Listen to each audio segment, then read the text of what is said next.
என்ற ஒரு முடிவின் பேரில் வீழ்த்தப்பட்டது. அதனால் அந்த சினத்தின் வெளிப்பாடு தான் ஸ்டாலினை குளத்தூரில் தோற்கடித்தது.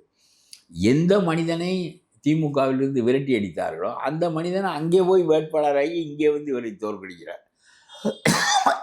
எந்த மனிதனை அன்பில் பொய்யாமொழி விரட்டி அடித்தாரோ அந்த மனிதன் தாவைக்காவில் வந்து வேட்பாளராகி தோற்கடிக்கிறார். ஆட்சி அமைக்கக்கூடிய அரசியல் அனுபவங்கள், திறம், மன உரம் இவையெல்லாம் விஜய்க்கு இருக்கிறதா என்று பார்க்கவில்லை. திமுகவை வீழ்த்த வேண்டும், இன்னொரு மாற்று மனிதன் ஒருவன் வந்திருக்கிறான், அவன் சரியில்லை என்றால் பின்னால் பார்த்து கொள்வோம் என்று சொல்லி இந்த ஆட்சியை வீழ்த்தினார்கள்.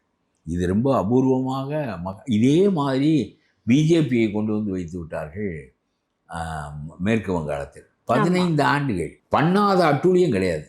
வங்காளதேசத்திலிருந்து ஆள்களை ஓட்டி கொண்டு வந்து ஓட்டளித்து விடுவார் மம்தா. ஆமாம், எல்லாம் அப்துல் காதர், லத்தீஃபு என்று பேர் தானே வங்காளதேசத்தில் இருக்கிறது, மேற்கு வங்காளத்தில் இருக்கிறது. ரொம்ப அவர் பண்ணாத அட்டூழியங்கள் கிடையாது.